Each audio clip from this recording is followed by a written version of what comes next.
My life at RSES SBE is a very good journey. Here, apart from your curriculum, you also get a chance to have an industrial visit, and also you can talk to the industrial experts,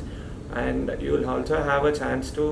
attend few seminars, webinars on campus as well as away from the campus. And there will be a regular visit from the industry, and the industrial experts would be teaching you what industry is really expecting from the students, so that you are aware about it. So in RICS SVE, apart from the technical knowledge, here you would acquire managerial skills also, and you have few courses which are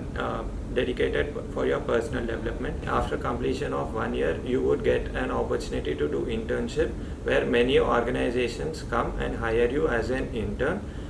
in which you would be knowing the professional competences that are required for your placement process. My advice for the future aspirants would be, if you are looking for a career growth in the built environment sector or the real estate sector, I think RICS SBE is the right platform for you, and it acts as a bridge between you and the industry.